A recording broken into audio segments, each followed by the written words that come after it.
Back in the days when I was young, I'm not a kid. Alright, niggas wanna keep posting. Think this alright. Alright, I'ma hurt hard. I'ma hurt hard. Hey yo, thanks for tuning into the sauce. Hey yo, thanks for tuning into the sauce, your source for celebrity news. Do me a favor and hit that like button, and if you're not already subscribed to the channel, why don't you go ahead and do that too. Alright y'all, as of yesterday, T.I.'s son, King, is now out on these internet streets trying to prove that 50 Cent is indeed a federal informant, aka a rat and a snitch. Alright, so this is what happened. After King's diss track didn't pop off the way that he wanted it to, he decided, I need to take this in a different direction. So, yesterday he jumps online and posts some paperwork against 50 with a caption underneath the paperwork that said, I got 21 questions, but just answer this one. So who was Lodi Mack, y'all? Whoever he was, after he died, that's when Freaky Cent started to fear for his life. And, well, it's up there. Is this who called my pops a rat with no black and white? Well, here's yours, sir. Then, King posted an image that said, quote, this appears to be a U.S. Department of Justice / DEA report of investigation dated October 2009, documenting an interview with Curtis 50 Cent Jackson. Summary. On October 9th, 2009, a DEA agent received an anonymous phone call advising authorities to investigate James Jimmy Henchman Roseman in connection with the murking of Lowell Lodi Mack Fletcher. The feds later determined the anonymous call was placed from a phone connected to Curtis Jackson. On October 12, 2009, agents interviewed Jackson at his home in Connecticut. Alright, so after people saw King's post, the first thing they did was try to zoom in to get the details on the paperwork. But because it was blurry, they decided to enter the comment section. And one person said, damn, King still going? After that, somebody else said, King standing on business. Next, somebody else added, King putting pressure on 50 low-key. And last, somebody else entered the chat and said, not y'all using the ChatGPT summary breakdown. Now, while this was all going on, Ray J was also working in the background because he entered the chat asking for the back and forth between 50 and T.I.'s family to stop after Tina Knowles started catching strays and people started using AI to make and repost pictures of Tiny looking like a wrestler. Ray J made a post addressing 50 directly saying, 5, please stop bro, it's too lit. If Ray J is telling you to stop, then it's really crazy. Come on 5, I'm about to call Jackie Long.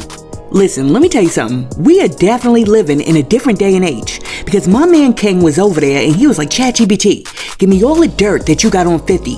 And ChatGPT was like, searching, I'm searching.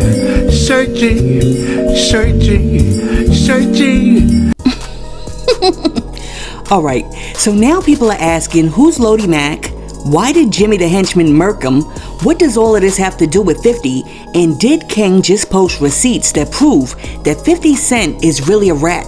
Well, I'm gonna break this down as meticulously as I can and then let you be the judge. But you have to follow along closely because this story is full of murkings, manipulation, multiple alleged assassination attempts, a robbery, ninjas trying to backdoor one another, federal agents, life sentences, and now King's alleged claim that 50 Cent is hip-hop's biggest snitch.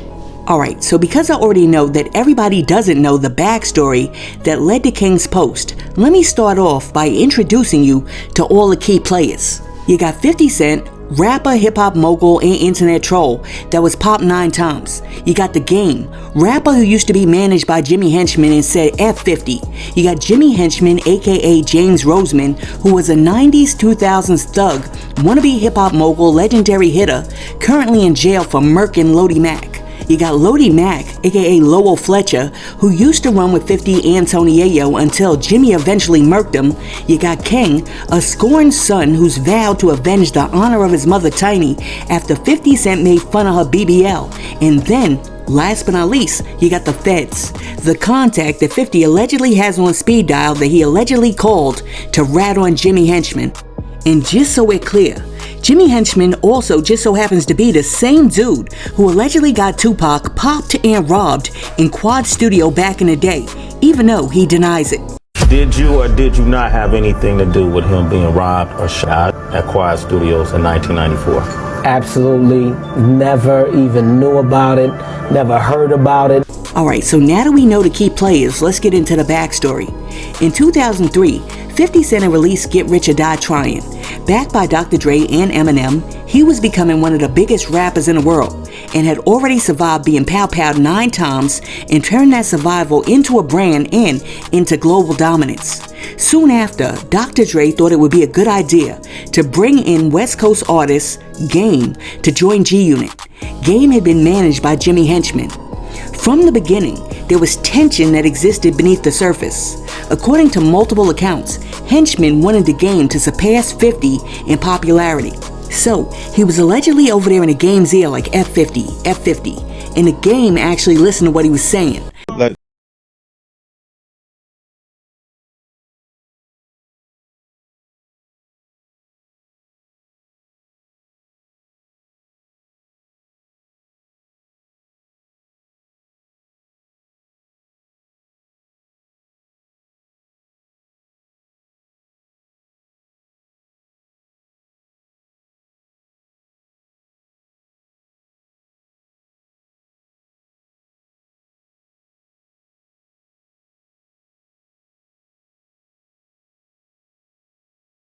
So, by 2005, 50 Cent and the Game's relationship totally collapsed, and it got even worse when the Game did Summer Jam and was on stage dissing 50. 3 in stores, nigga, 4 times platinum worldwide. Y'all heard me do it, so make some noise, man. Don't hate me, I ain't the bad guy, man. And it's still fuck 50. Now play my. At first, 50 didn't respond to the Game, but then he decided that he was going to clap back on the track Emotional on the G-Unit 14 mixtape. See, that's why I don't like them old school man. Now you know Jimmy told him to do that. Well, Jimmy, why you don't tell him how he's gonna pay his bills now? And after that, you know that when 50 gets started, he doesn't stop. So, he targeted Jimmy and Game once again on his track, I'm Not Rich, I'm Still Lying. You trying to be funny, D-Mack cut all my money, and Jimmy robbing me, they listening probably. Alright, so as you can imagine, Jimmy Henchman was over there getting salty. Because 1, Game wasn't doing the numbers that 50 was doing, and 2, 50 was over there trolling. But then, just like 50 always does, he tripled down with the trolling and dropped G-Unit Radio 21, Hate It or Love It, which mocked the Game and intensified the rivalry once again. So I can smack the black off you, nigga. I spit in your face. Now, when 50 dropped that track, it was on and poppin'. I mean, the gloves were off, and the Game fired back with multiple diss tracks throughout 2005 and 2006. And at this point, it had stopped being friendly competition, it was no longer just music, and now it had become personal. In other words, instead of Game being like, I want to be a better rapper than you and I want to sell more records, now it was, I really don't cuff with you. And as you already know, Jimmy Henchman was over there putting a battery in Game's back. Partially because he wanted the Game to do well, he didn't cuff with 50, and he also had an issue with Chris Lighty, and he was always trying to one-up him. You look at that situation, Chris Lighty was on 25th. Jimmy Henchman came to 25th. Chris Lighty had 50. I gotta get Game. Where you think all the drama came from? Henchman. How was Jimmy Henchman? Drama comes from the Game here. Yo, you don't need him. You're bigger than him. June's here. You're here. He started. That's where all the poison pot tatted on you. Why you even care to even be with him? But at that point, Game was the poison. That messed up a lot of money. Now, as you know, in the 90s, early 2000s, hip-hop crews were like gangs. They weren't gangs, but they were like gangs. And one other thing I like to say, any artist out there want to be an artist and want to stay a star, and don't want to have to worry about the executive producer trying to be all in the video, all on the record, dancing, come to Death Row. You had Bad Boy, Junior Mafia, Dipset, Wu-Tang Clan, Death Row, No Limit, Hot Boys, Cash Money, Terror Squad, Rough Riders, Rockefeller, Young Money, etc. And for all you youngins out there who really don't know, back then, ninjas used to roll like 100 deep.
So Tony Yayo was willing to ride for G-Unit no matter what. Alright, so it just so happened that 50 Cent's manager Chris Lighty and Jimmy Henchman had office spaces on the same block. So sometimes ninjas would be out on a block at the same time, and sometimes they'd be outside at different times. Now, on one particular day, Tony Yayo and Lodi Mack were chilling outside when they just so happened to spot Jimmy Henchman's son, who was 14 years old, walking down the street rocking a G-Unit t-shirt, and they were over there like, yo, you see that little ninja? And he was like, yeah. He was like, yo, you want to do something? And Tony was like, yeah, I want to do something. So they decided to do something.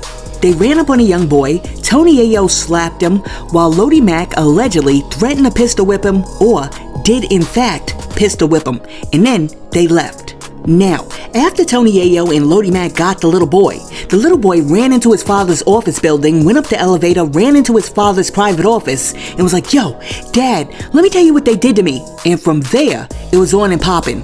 Alright, so the whole incident was caught on camera, so the cops came and picked up Tony Yayo and Lodi Mack. But Tony Yayo's charges were eventually dropped.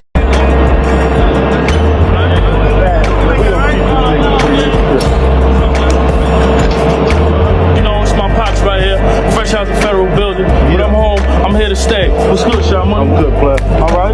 Yeah. What's up, man? 50, what up? Banks, what up? Where at? Where Banks? They on a promo tour. Oh, they on a promo tour? So when we going to studio? Straight to the studio. All right. Get some rain. Let's go. First day home, baby. Maybe it's because Lodi Mack took responsibility for the whole thing and eventually got sentenced to 2 years in prison. But just because Lodi Mack got a little prison time did not mean that Jimmy Henchman forgot what happened. So later on that same year, while 50 was filming a music video, I Still KILL with Akon, an alleged retaliation attempt took place. According to later court testimony, associates connected to Jimmy the Henchman had pulled up intending to open fire on 50. The weapons allegedly had silencers, but before they could exit the vehicle, one of the guns reportedly discharged inside the car, and the paid assassins had to flee from the scene. But Jimmy the Henchman wasn't done, because he actually tried to get 50 and Tony Yayo on a number of occasions, but seemed to fail each time. I mean, for some reason, Jimmy Henchman's hitters were never as good as Supreme's hitters, who were able to hit 50 9 times. Anyhow, let's see what Tony Yayo has to say about one of Jimmy Henchman's attempts at taking him out of here. But even though Jimmy Henchman almost got to Yayo, he was still out here popping off at the mouth. How y'all feel about it? And the nigga game is like a game and Henchman. Them niggas is both irrelevant to me. Henchman know what it is.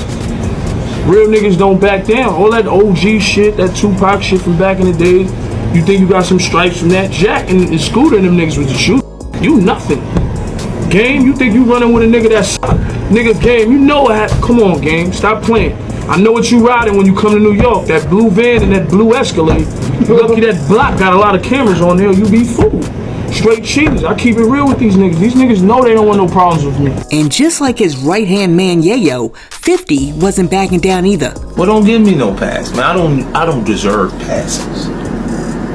I'm a fucked up nigga. You should do something to me. You understand what I'm saying? Because niggas send mixed messages. 50 put on that white wife beater, strapped on that blue bulletproof vest, put that New York Yankees cap on, and kept popping ish. And I'm not a superhero, you know what I'm saying? I do exactly what I gotta do. Ask around, I ain't the one you wanna stun on, Paul. Pull through, I thought cocktail at your car from the last shootout. I got a dimple on my face, it's nothing. I can go after Mace fan base. Shell hit my jaw, I ain't wait for Doc to get it out. Hit my wisdom tooth, I spit it out. I don't smile a lot, cause ain't nothing pretty. With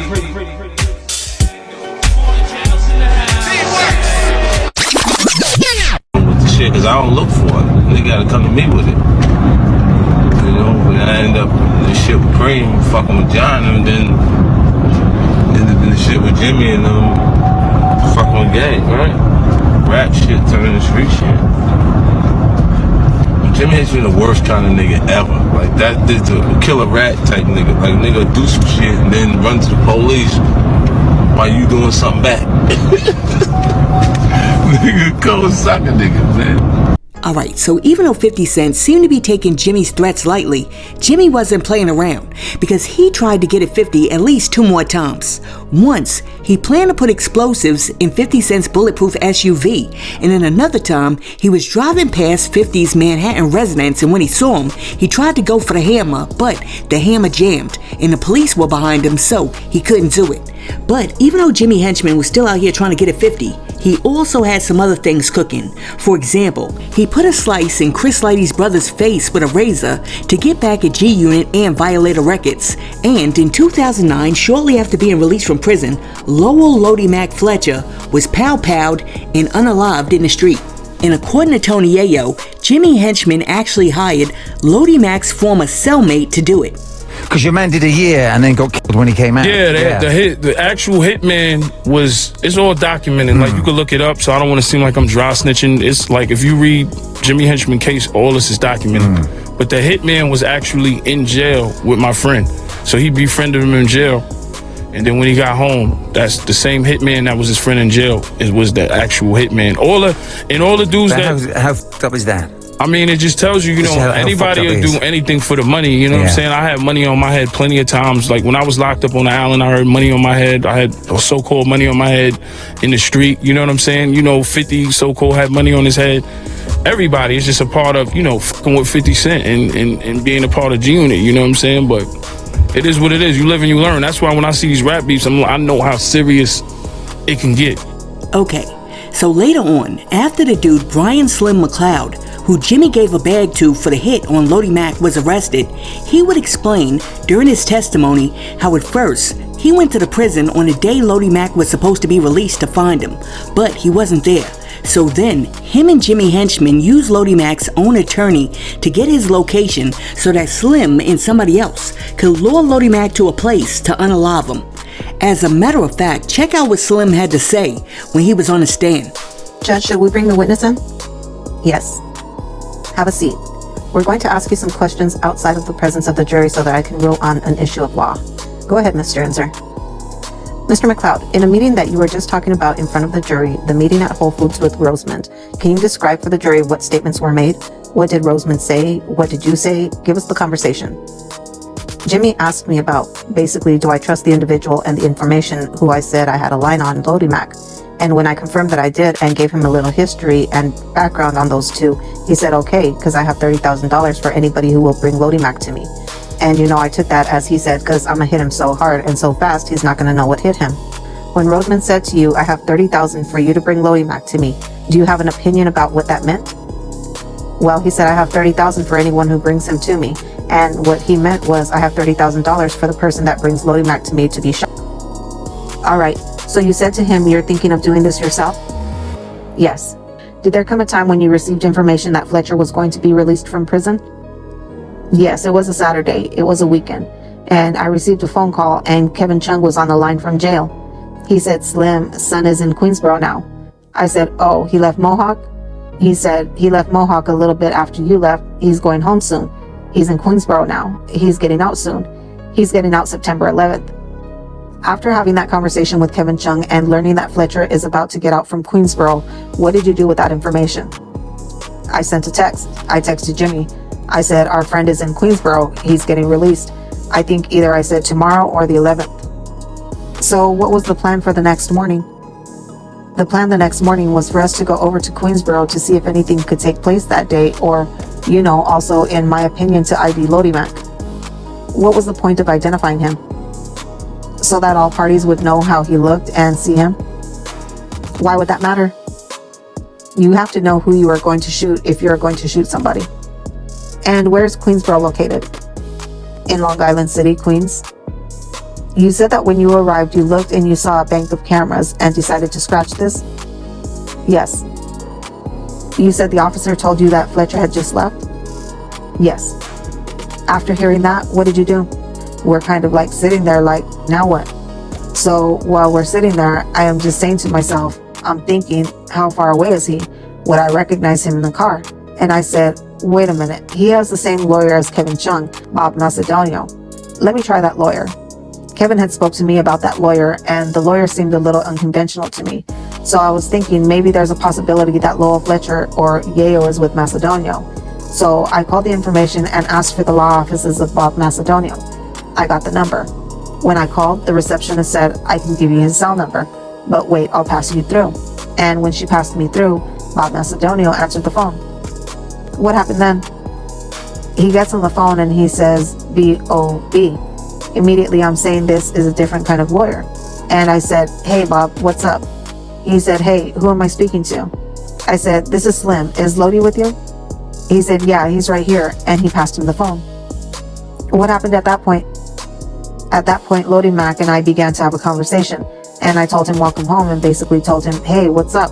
You don't really know me, but Biggs told me you were getting out soon and he told me to look out for you. So I'm reaching out.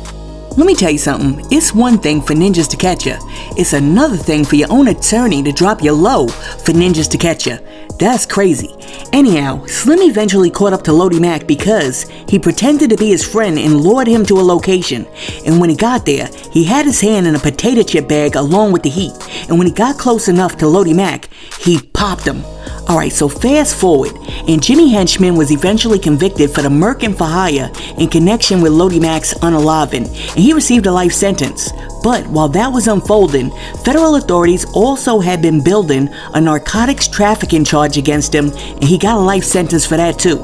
And this is where T.I.'s son King comes in a mix, because King is now online alleging that the only reason why the feds were ever able to link Jimmy Henchman to the unaliving of Lodi Mack is because 50 Cent put in that call. Now, after Jimmy got locked up, there was still a whole bunch of tension between him and 50. As a matter of fact, 50 called Jimmy a snitch, and Jimmy implied that 50 is the jealous type.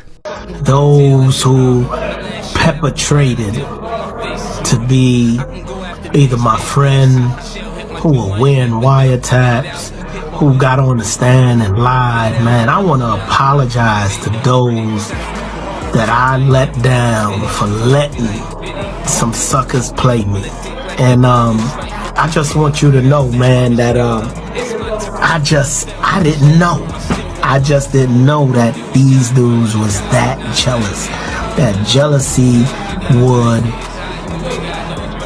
allow them or make them do the things that they did. And it's almost like a sucker Brian McLeod to kill Lowell Fletcher. You know, one of the things that I did ask Brian McLeod to do was I asked him to bring Fletcher or Yayo to me. So took it upon himself and he killed Lowell Fletcher. So here's the most important thing out of this whole thing. I'm not the murderer here. The murderer in this whole situation is home. All he had to do was point the finger at me and he went home. And I'm in jail for life when I never hired him to kill anyone. So, you know, oh gee, Jimmy the Rat. I'm glad that it was overturned. I'm happy. It's hopefully that, you know, I won't have to go back to trial, but had King asked ChatGPT just a few more questions, then he would have found out that 6 years ago, the feds contacted TMZ and let them know that all of that paperwork circulating on 50 is absolutely fake. As a matter of fact, back in 2019, Ja Rule actually tried to drop the same paperwork, and TMZ came out with an article that said, someone really wants you to believe 50 Cent went crying to the cops about Jimmy Henchman back in the day, but a report that name drops him is completely BS, according to officials who know the case inside and out. Here's the sitch. A document purporting to be a report of investigation by the U.S. Department of Justice DEA office has been circulating for a while that cites 50 as having called the feds in 2019 to tip them off to ex-music mogul James Roseman, aka Jimmy H. At the time, Jimmy was believed to be linked to the murking of 50's pal Lodi Mack, who allegedly beat up Jimmy's 14-year-old son in the streets of New York City. Jimmy was eventually charged and convicted for the murking. Prosecutors say he hired a guy to murk Lodi. And I know, you're sitting over there right now like, come on, Source. You know we don't trust TMZ. Alright, so let's hear what this NYPD officer has to say. 50 Cent never cooperated with anybody, and I would know if he did. I had the whole music industry investigation business locked down. I knew everybody who was talking to everybody. There was no way he cooperated. An incident where he was stabbed, or somebody was stabbed, maybe it was Yayo in the studio, he didn't cooperate on that. And I find it funny that the guys who say he cooperated, namely the Gotti brothers, they did more stupid things to bring heat on them and heat on everybody else, using two-way pages to communicate with people when the information is so easy to, you know, to get a hold of it. They did a lot of dumb things. And they messed with the wrong guy. You know, he came back. He's a fighter. You know, people got to, respect that. Even if they don't like 50, he didn't have any cops protecting him. And if he was in with the police or whoever, I would know about it. And I'm telling you, that's like a definite no. Right. Now, after King thought he won the battle after posting the fake papers, 50 jumped online and wrote, "To entertain is to provoke emotions. Love me or hate me, it's cool. Just care enough to feel some kind of way. Tomorrow's gonna be a slow news day, or y'all can just make some ish up. I'm busy. LOL." And then he said, "Look how many bots on my page now. LOL." 50 continued on to say, "Goes to all old rappers out there trying to battle rap. I don't need me to rap. You need me to rap. Get the cuff off my page." Now, after that, everybody thought 50 was done, but then he was like, "Psych, I'm back." And he posted a picture of Tiny without a makeup. Oh my goodness, 50 is the worst. But anyhow, 50 has proven that nobody's off limits. Not even Jay-Z's family, not even Beyonce's mother. But I do believe that I have now gotten to the root of where some of these problems are stemming from. You remember how T.I. said that him and 50 were supposed to do a versus, they agreed on it, but then 50 changed his mind out of the blue? Okay, so first, it was really about celebrating each other's catalog. Me and that nigga talk back there, bro. This shit, I ain't just called a nigga out the blue. Me and that nigga talk back there. You talking about you and 50? Yeah, man, we talk about this shit, man. This shit just come out of nowhere. Nigga, we were moving around in LA, man, selling some TV shows and shit while we were around each other, man, you know what I mean? I said, "Shit, what you think about that?" He was like, "Shit, you wanna do that shit?" I said, "Yeah." He was like, all right, cool. So shit. And I told him, I said, "Well, I'm gonna jump out there first, and then you just gonna jump out there and we'll line it up." And he said, "All right." And when I jump out there, nigga act like he ain't know what the fuck was going on. Then that's what it was about. You know what I'm saying? Now, they're about, "Oh, you playing." And you remember how I said that rappers are like gangs, and it's all for one and one for all? And the story about Jimmy Henchman and 50 Cent, Tony Yayo, and everybody else basically goes to show that 50 Cent and Tony Yayo are like the two musketeers, and if you diss one of them, you might as well have dissed them both. Well, I believe that 50 Cent was gonna do the verses with T.I., but then he changed his mind when he saw T.I. disrespecting Tony Yayo like this.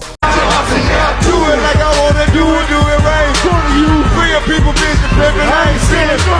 Do it for my partner, feel out and do it for my oldest sons and they. Oh my goodness, Source, can we please see that one more time in slow motion? Do it like I wanna do it right. Real people business, baby, I ain't sinning. Do it for my partner, feel out and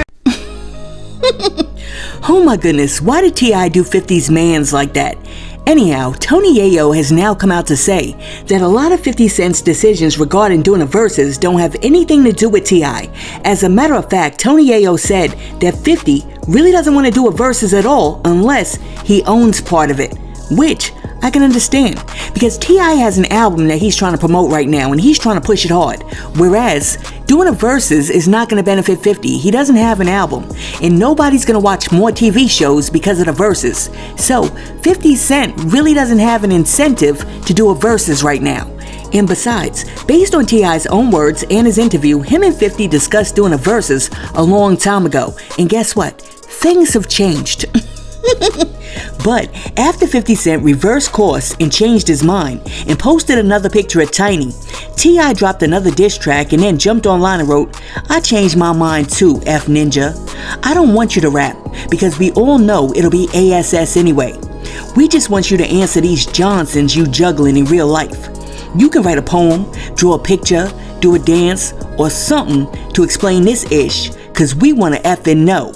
Now, keep on posting. I don't make memes, I make music, pussy. So what's that, like 2, 3, 4, 5 diss tracks that T.I. and King have made against 50 in the last 72 hours with no response from 50? But even though the men in her family were holding it down for her, Tiny decided that she was still gonna respond. So she jumped online, posted a video of Damani and King doing push-ups with King's 50 Cent diss track playing in the background with a caption that said, "Them boys made men." Oh my goodness, what does Sly Stone say? It's a family affair?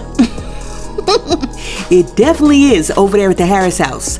Listen, let me know what you think about everything that we discussed in today's video, and while you're down there leaving a comment, be sure to like and subscribe to the channel and share this video with your friends. And guess what? If you feel so inclined to, you can also hit that hype button too. Hey yo, thanks for tuning in to The Source, your source for celebrity news. Peace.